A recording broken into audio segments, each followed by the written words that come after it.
മരണത്തെക്കുറിച്ച് വല്ലാതെ പേടിയുള്ള ആളുകളാണോ നിങ്ങൾ? എപ്പോഴും താൻ പെട്ടെന്ന് മരിച്ചു പോവുമോ, താൻ നാളെ വരെ എത്തുമോ, അല്ലെങ്കിൽ ഇന്ന് രാത്രി കിടക്കുന്ന സമയത്ത് തന്നെ പെട്ടെന്ന് മരണപ്പെടുമോ, മരിച്ചു കഴിഞ്ഞാൽ തൻ്റെ ബോഡി നാട്ടിലേക്കൊക്കെ എങ്ങനെയാണ് എത്തുക, ഇങ്ങനെ തുടങ്ങിയിട്ട് മരണത്തെക്കുറിച്ച് എപ്പോഴും ചിന്തിക്കുന്നവരാണോ നിങ്ങൾ? സംസാരിക്കുന്നത് നാസിഫ് അഹമ്മദ്, ഹെയിൽ ആൻഡ് ഹാപ്പിനെസ്സിലെ കൺസൾട്ടൻറ്റ് സൈക്കോളജിസ്റ്റാണ്. നമ്മൾ ഇന്ന് പറയാൻ പോകുന്നത് മരണഭയത്തെക്കുറിച്ചാണ്. ഒരുപാട് ആളുകൾക്ക് വിഷയമായിട്ട് വരാറുള്ള ഒരു കാര്യമാണ് മരണത്തെക്കുറിച്ചുള്ള അമിതമായിട്ടുള്ള ഭയം. നമുക്കൊക്കെയും പലപ്പോഴും നമ്മൾക്കൊക്കെ ഉണ്ടാകുന്നൊരു പേടിയാണ് നമ്മൾ പെട്ടെന്ന് മരിച്ചു പോവോ എന്നുള്ളൊരു വിഷയം. നമ്മൾ ഭക്ഷണം കഴിച്ച് കഴിയുന്ന സമയത്തൊക്കെ ചിലപ്പോൾ എന്തെങ്കിലുമൊക്കെ ഗ്യാസൊക്കെ കയറുന്ന സമയത്ത് ചിലപ്പോൾ നമ്മളൊക്കെ ചിന്തിക്കും, എന്താണ് എനിക്ക് ഇവിടെ നിന്ന് ചെറിയൊരു വേദന ഉണ്ടല്ലോ, ഈ ഈ ഹൃദയത്തിൻ്റെ ഭാഗത്ത് ഒരു വേദന ഉണ്ടല്ലോ, അപ്പോൾ അത് ഹാർട്ട് അറ്റാക്കിൻ്റെ ലക്ഷണമാണോ? ഇനിയിപ്പോൾ അതല്ല, ഭക്ഷണമൊന്നും കഴിക്കാതിരിക്കുന്ന സമയത്തും ഗ്യാസുകൾ കയറാം. ആ സമയത്തൊക്കെ നമ്മൾ സ്വാഭാവികമായിട്ട് ചിന്തിക്കുന്നതാണ്. അതേപോലെ തന്നെ തലയുടെ ഈ ഭാഗത്ത് നിന്ന് നമുക്ക് സാധാരണ ഉണ്ടാകാത്തൊരു ഭാഗത്ത് നിന്ന് എന്തെങ്കിലും ഒരു തലവേദന അല്ലെങ്കിൽ വേറെ എന്തെങ്കിലും അനുഭവപ്പെടുന്ന സമയത്ത് സ്വാഭാവികമായിട്ടൊക്കെ നമ്മൾ ചിന്തിക്കുന്നതാണ്, ഇനി അത് വല്ല ട്യൂമർ എങ്ങാനാണോ, നമുക്കറിയാത്ത വേറെ എന്തെങ്കിലുമൊക്കെ അസുഖങ്ങളൊക്കെ ആണോ, ഇങ്ങനെ തുടങ്ങിയിട്ട് ഒരുപാട് ചിന്തകൾ നമ്മളൊക്കെ ചിന്തിക്കുന്നതാണ്. നമുക്കൊന്നും ഇതിൽ ഒരു കൃത്യമായ ഒരു ധാരണ നമുക്കൊന്നും ഇല്ല, ഒരു ഉറപ്പ് നമുക്ക് പറയാനുമില്ല.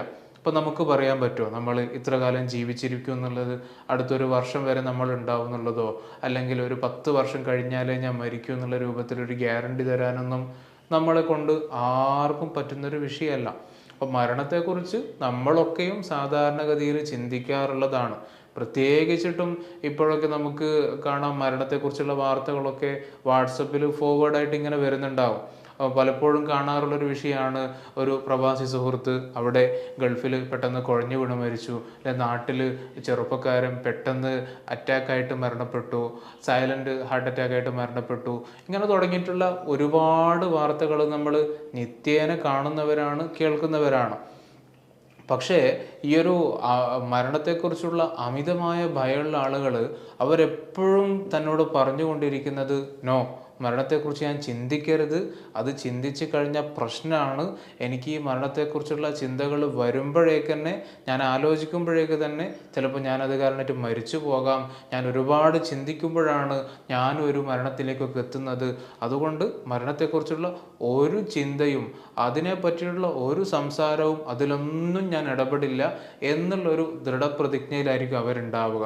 പലപ്പോഴും അവർ അറിയാതെ ചെയ്യുന്നൊരു വിഷയം എന്താണെന്ന് വെച്ചാൽ, ഈ ഒരു വിഷയത്തെക്കുറിച്ച് ചിന്തിക്കാൻ പാടില്ല എന്ന് ബുദ്ധിയെ പറഞ്ഞു പറഞ്ഞു പറഞ്ഞ് ട്രെയിൻ ചെയ്തെടുത്തിട്ടുണ്ടാവും. സത്യത്തിൽ എന്താണോ നമ്മൾ ബ്രെയിനിനോട് ചിന്തിക്കേണ്ട, ഞാൻ ആലോചിക്കുന്നില്ല എന്ന് പറയുന്നത്, അത് തന്നെയായിരിക്കും മനസ്സ് നമ്മൾ വീണ്ടും വീണ്ടും ചിന്തിച്ചുണ്ടാക്കുന്നുണ്ടാവുക.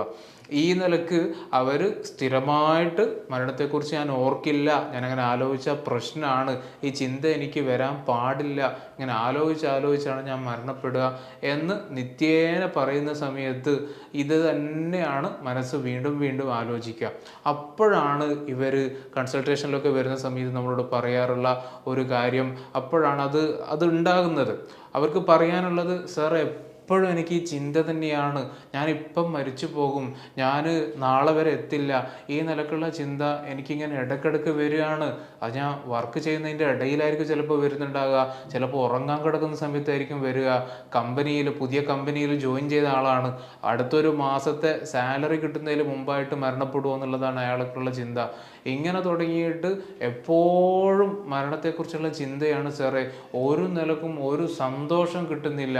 വീട്ടിലേക്കൊക്കെ വിളിക്കുന്ന സമയത്ത് അപ്പോഴാണ് നമുക്ക് സ്വന്തം ഭാര്യയോടൊക്കെ സംസാരിക്കുമ്പോഴാണ് ഒരു സമാധാനം കിട്ടുക. പക്ഷെ ആ സമയത്ത് പോലും ഈ ചിന്തയാണ് വരിക, എനിക്ക് നാട്ടിലേക്ക് വരാൻ പറ്റില്ലേ, ഞാൻ ഈ ഗൾഫിൽ തന്നെ കുടുങ്ങിക്കിടക്കുകയാണോ ചെയ്യുക, എൻ്റെ മയ്യത്തായിരിക്കുമോ, എൻ്റെ ഡെഡ് ബോഡി ആയിരിക്കുമോ നാട്ടിലേക്ക് എത്തുക, ഈ നിലക്കുള്ള ചിന്തകളാണ് എപ്പോഴും വരുന്നത്. ഉറങ്ങാനൊന്നും പറ്റുന്നില്ല സാറേ, ഉറക്കത്തിലൊക്കെ ഇടയ്ക്കിടയ്ക്ക് ഇങ്ങനെ ഞെട്ടി എഴുന്നേൽക്കുകയാണ്.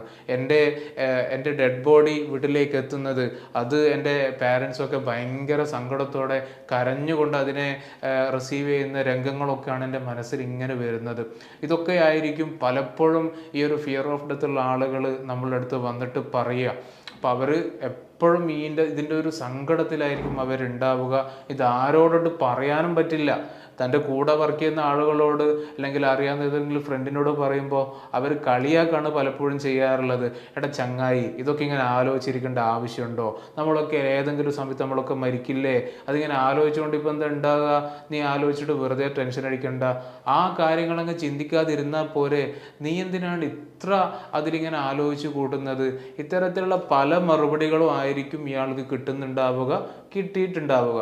അതുകൊണ്ട് തന്നെ പതിയെ പതിയെ ഇവർ ഈ കാര്യങ്ങൾ പുറത്തൊരാളോട് പറയുന്നതൊക്കെ അങ്ങോട്ട് മാറ്റി നിർത്തും. പിന്നീട് ആരോടാണ് പറയാനുള്ളതും കേൾക്കാനുള്ളതും ഒക്കെ സ്വന്തം മനസ്സിനോട് തന്നെ. അപ്പോൾ ഇതിനെക്കുറിച്ചുള്ള വലിയ പേടികൾ, അകാരണമായിട്ടുള്ള ഭയങ്ങൾ, ഇതൊക്കെ തിങ്ങി നിറഞ്ഞൊരു മനസ്സുമായിട്ടായിരിക്കും പലപ്പോഴും ഇവർ കൺസൾട്ടേഷന് വരുന്നുണ്ടാവുക. അപ്പോഴാണ് ഇതൊരു ഒബ്സഷനാണ്, മരണത്തെക്കുറിച്ചുള്ള ഭയം സാധാരണ നിലക്ക് നമുക്കെല്ലാവർക്കും തോന്നുന്നതാണ്. പക്ഷെ അത് ഇങ്ങനെ റിപ്പീറ്റഡ് ആയിട്ട് നമുക്ക് നിയന്ത്രിക്കാൻ പറ്റാത്ത രൂപത്തിലേക്ക് വരുമ്പോൾ അതിനെ നമ്മൾ ഒബ്സഷൻസ് എന്നാണ് വിളിക്കുക. അപ്പോൾ ഒബ്സഷൻസ് വരുന്ന സമയത്താണ് നമുക്ക് ഒരു നിലക്കും ഒരു സമാധാനം ഉണ്ടാവില്ല. പുട്ടിൽ തേങ്ങ ഇടുന്നത് പോലെ ഇടയ്ക്കിടയ്ക്ക് ഇങ്ങനെ ഈ ചിന്തകൾ ഇങ്ങനെ വന്നുകൊണ്ടേയിരിക്കുന്നുണ്ടാവും.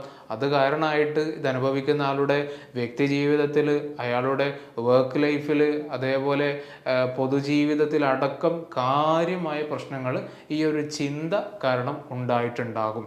അതേപോലെ തന്നെ ഈ ചിന്ത വരുന്ന സമയത്ത് ചിന്ത വരാതിരിക്കാൻ വേണ്ടിയിട്ടായിരിക്കും ഇവരെപ്പോഴും ശ്രമിച്ചുകൊണ്ടിരിക്കുക. അപ്പോൾ ഈ ചിന്ത എങ്ങാനും വന്നു കഴിഞ്ഞാൽ അതിൻ്റെ ബുദ്ധിമുട്ട്, അതിൻ്റെ ഒരു ഇടങ്ങേറുന്ന് ഒഴിവാകാൻ വേണ്ടിയിട്ട് ഇവർ പലപ്പോഴും പല കാര്യങ്ങളും ചെയ്യുന്നുണ്ടാവും. ചില ആളുകൾ അവർ പെട്ടെന്നൊന്ന് ബ്രീത്ത് എടുക്കും. കാരണം ഇപ്പം മരിച്ചു പോകുന്നുള്ള ചിന്തയാണ് വരുന്നത്. ഹാർട്ടിൻ്റെ ഭാഗത്തു നിന്നൊക്കെ ചെറിയ ഇടിപ്പൊക്കെ കൂടി കേൾക്കുന്നുണ്ട്. അപ്പോൾ അവർ കുറച്ച് ബ്രീത്ത് ചെയ്യുന്ന സമയത്ത് ഒരു സമാധാനമാണ്, ഒന്നും പറ്റിയിട്ടില്ല, മരിച്ചൊന്നും പോയിട്ടില്ല എന്നുള്ളൊരു സമാധാനത്തിലേക്കായിരിക്കും അവരെത്തുക. അല്ലെങ്കിൽ ചില ആളുകൾ കുറച്ചൊന്ന് ഇറങ്ങി നടക്കും. ഓഫീസിൽ നിന്നൊക്കെ പെട്ടെന്നാണ് ഈ ഒരു ചിന്ത വരിക, അപ്പോൾ ഒന്ന് ഇറങ്ങി നടക്കണം. കാരണം അല്ലെങ്കിൽ ഞാൻ പെട്ടെന്ന് മരിച്ചു പോകുമായിരുന്നു, അപ്പം ഞാൻ നടന്നത് കൊണ്ടാണ് ഞാൻ മരണത്തിൽ നിന്ന് രക്ഷപ്പെട്ടത് എന്നൊരു ചിന്താഗതിയിലായിരിക്കും പലപ്പോഴും ഇവരുണ്ടാവുക. ഇനി ചില ആളുകളാകട്ടെ അവർ വെള്ളം കുടിക്കുന്ന രൂപമാണ് ചെയ്യുക. വെള്ളം കുടിക്കും, പിന്നീട് കുറച്ചുകൂടി കുടിക്കും. അങ്ങനെ കുടിച്ച് നിറഞ്ഞു എന്നുള്ളൊരു ഫീലിംഗ് എത്തുമ്പോൾ ഇവർക്ക് കുറച്ചൊരു ആശ്വാസം കിട്ടുകയാണ്. ഇതൊക്കെ നമ്മളോട് പലപ്പോഴും പല ക്ലയൻസും പങ്കുവെക്കുന്ന കാര്യമാണ്. ചില ആളുകൾ പാട്ട് കേൾക്കും, മ്യൂസിക് കേൾക്കുക, അങ്ങനെ മൈൻഡിനെ ഈ ഒരു ചിന്തയായിട്ട് ഒഴിവാക്കാൻ വേണ്ടിയിട്ട് പല രൂപത്തിലുള്ള ശ്രമങ്ങളാണ് പലരും ചെയ്യുന്നത്. പക്ഷേ ഇത്രയൊക്കെ ചെയ്തിട്ടും അവരുടെ മരണത്തെക്കുറിച്ചുള്ള പേടി കൂടുക എന്നതല്ലാതെ ഓരോ നിലക്കും അത് കുറയുന്നില്ല. ഓരോ ദിവസം കഴിയും തോറും അതിൻ്റെ ഇൻറ്റൻസിറ്റി, തീവ്രതയും ആ ചിന്ത വരാനുള്ള ആ ഒരു ഫ്രീക്വൻസി, ഇടവിട്ട് വരുന്ന ആ ഒരു കാര്യം കൂടിക്കൊണ്ടേയിരിക്കുകയാണ്. അപ്പോഴാണ് അവർ പലപ്പോഴും കൺസൾട്ടേഷന് വേണ്ടി വരിക. എന്നെക്കൊണ്ട് ഇത് പറ്റുന്നില്ല, എന്നെക്കൊണ്ട് ഒറ്റയ്ക്ക് ഞാൻ പറ്റുന്നിടത്തോളമൊക്കെ നോക്കി, ഇനിയെങ്കിലും ഒരാളുടെ ഹെൽപ്പ് നോക്കട്ടെ എന്നുള്ള നിലക്കായിരിക്കും അവർ വരുന്നുണ്ടാവുക. അപ്പോൾ ഇത്തരം വ്യക്തികൾക്ക് നമ്മൾ കൃത്യമായ സൈക്കോ എഡ്യൂക്കേഷനാണ് ആദ്യഘട്ടത്തിൽ തന്നെ കൊടുക്കുക. എന്താണ് ഒബ്സഷൻസ്? നിങ്ങളിപ്പോൾ ഈ അനുഭവിക്കുന്നത് ആങ്സൈറ്റിയാണ്. ആങ്സൈറ്റി ഡിസോർഡറിൽ പെടുന്ന OCD എന്ന് പറയുന്ന ആ ഒരു രോഗത്തിൻ്റെ ഭാഗമാണ് നിങ്ങളിപ്പോൾ അനുഭവിക്കുന്നത്. ഈ ഒബ്സഷൻസ്, ഇങ്ങനെ നിയന്ത്രിക്കാൻ പറ്റാത്ത ചിന്തകളെ എങ്ങനെ നമുക്ക് നിയന്ത്രണ വിധേയമാക്കാം, അതിൻ്റെ കാര്യങ്ങളൊക്കെ, ഒബ്സഷൻ മാനേജ്മെൻറ്റിനെ കുറിച്ചൊക്കെ കൃത്യമായിട്ട് അവരെ പറഞ്ഞു കൊടുക്കുകയും അതവരെ കൊണ്ട് പരിശീലിപ്പിക്കുകയാണ് നമ്മൾ ചെയ്യുക. അതിൻ്റെ കൂടെ തന്നെ അവർ നിർബന്ധിതമായിട്ട് ചെയ്തുകൊണ്ടിരിക്കുന്ന ചില കാര്യങ്ങൾ, നേരത്തെ ഞാൻ പറഞ്ഞ ബ്രീത്തിങ്, പുറത്തിറങ്ങി നടക്കൽ, പാട്ട് കേൾക്കൽ, വെള്ളം കുടിക്കൽ, ഇത്തരം കാര്യങ്ങളൊക്കെ ഈ ചിന്ത വരുന്നത് കൊണ്ടുള്ള ബുദ്ധിമുട്ടിനെ മറികടക്കാൻ വേണ്ടിയിട്ട്, ആ ഒരു ആങ്സൈറ്റി റെഡ്യൂസ് ചെയ്യാൻ വേണ്ടിയിട്ടാണ് ഇവർ ഈ കാര്യങ്ങളൊക്കെ ചെയ്യുന്നത്. അപ്പോൾ ഇനി മുതൽ ഈ കമ്പൽസീവായിട്ട് നിങ്ങൾ ചെയ്യുന്ന ഒരൊറ്റ കാര്യം പോലും നിങ്ങളിനി ചെയ്യാൻ പാടില്ല. അതേപോലെ തന്നെ ഈ ഒരു പേടിയുള്ളത് കാരണം ഈ ചിന്ത വരാൻ സാധ്യതയുള്ള ഓരോ സിറ്റുവേഷൻസും ഇവർ മാർക്ക് ചെയ്തിട്ട് ഒഴിവാക്കിയിട്ടുണ്ടാകും. ഉദാഹരണത്തിന് ഇപ്പോൾ ഒരു മരണ വീട് പോയാൽ അവിടുത്തെ ഒരു മൂഡ് തന്നെ മരണത്തെക്കുറിച്ചുള്ളതായിരിക്കും. അപ്പോൾ പലർക്കും മരണത്തെക്കുറിച്ചുള്ള വാർത്തകളായിരിക്കും പറയാനുണ്ടാവുക. ചിലപ്പോൾ ഡെഡ് ബോഡി അവിടെ കാണുന്നുണ്ടാകും. അപ്പോൾ ഇവരെ സംബന്ധിച്ചിടത്തോളം ഏറ്റവും പേടിയുള്ള കാര്യമാണ്. ഒരു ഡെഡ് ബോഡി കാണുന്ന സമയത്ത് ഇവരുടെ മനസ്സിൽ വരുന്നത് തൻ്റെ മുഖം, താൻ അവിടെ കിടക്കുന്ന രൂപത്തിലാണ് ഇവർ അതിനെ കാണുക. അപ്പോൾ അതുകൊണ്ട് തന്നെ ഇത്തരം സാഹചര്യങ്ങളൊക്കെ അവർ മാക്സിമം ഒഴിവാക്കാനാണ് ശ്രമിക്കുക. അതിനെയാണ് നമ്മൾ അവോയ്ഡൻസ് ബിഹേവിയർ എന്ന് പറയുന്നത്. ഈ പേടി കാരണമാണ് അവർ ഈ സാഹചര്യങ്ങൾ ഒഴിവാക്കാൻ വേണ്ടി നിൽക്കുന്നത്. അതേപോലെ തന്നെ ഏതെങ്കിലും ഒരു സുഹൃത്തുക്കൾ ഇങ്ങനെ മരണത്തെക്കുറിച്ച് പറയുന്ന ആൾക്കാരാണെങ്കിൽ ആ കൂട്ടരോടുള്ള സംസാരവും ഇവർ മാക്സിമം ഒഴിവാക്കും. പിന്നെ ഇവർ ചെയ്യുന്നത് ഈ വാട്സപ്പിലൊക്കെ വരുന്ന ഈ ഫോർവേഡായിട്ട് വരുന്ന മരണത്തെക്കുറിച്ചുള്ള വാർത്തകൾ, ആത്മഹത്യയെക്കുറിച്ചുള്ള വാർത്തകൾ, ഇതൊന്നും ഇവർ വായിക്കാൻ നിൽക്കില്ല. അതേപോലെ ചാരിറ്റിയെക്കുറിച്ച് വരുന്ന വീഡിയോസ്, ഇപ്പം പല രൂപത്തിലുള്ള വീഡിയോസൊക്കെ നമുക്ക് വാട്സപ്പിൽ വരുന്നുണ്ടല്ലോ. ചില ആളുകൾ വെന്റിലേറ്ററിൽ കിടക്കുന്നത്, അല്ലെങ്കിൽ വലിയ ബുദ്ധിമുട്ടുള്ള രോഗങ്ങൾ അനുഭവിക്കുന്നത്, അവരോടൊക്കെ ചികിത്സാ സഹായത്തിൻ്റെ വീഡിയോസൊക്കെ വരും. അപ്പോൾ അതൊന്നും ഇവർ കാണില്ല. കാരണം അത് കണ്ടാൽ ഞാനും നാളെ ഇപ്പം അതുപോലെ കിടക്കേണ്ടി വരും, അല്ലെങ്കിൽ ആ ചിന്തകൾ എനിക്ക് പോകാൻ പറ്റില്ല എന്നൊക്കെയോ പേടിയുള്ളത് കൊണ്ട് അതൊക്കെ ഇവർ സ്കിപ്പ് ചെയ്ത് വിടുകയാണ് ചെയ്യുക. അപ്പോൾ ഇത്തരത്തിൽ കമ്പൽസീവായിട്ട് ഇവർ ചെയ്യുന്ന കാര്യങ്ങളൊക്കെ ഒഴിവാക്കാൻ വേണ്ടി നമ്മൾ പറയും. പിന്നെ ഇവർ മനഃപൂർവ്വം ഒഴിവാക്കുന്ന കാര്യങ്ങൾ, അവോയ്ഡൻസ് ബിഹേവിയറിൽ ഇവർ എന്തൊക്കെ ചെയ്യുന്നുണ്ടോ അതൊക്കെ നമ്മൾ അവരെ കൊണ്ട് പതിയെ ചെയ്യിപ്പിക്കുകയും കൂടി ചെയ്യും.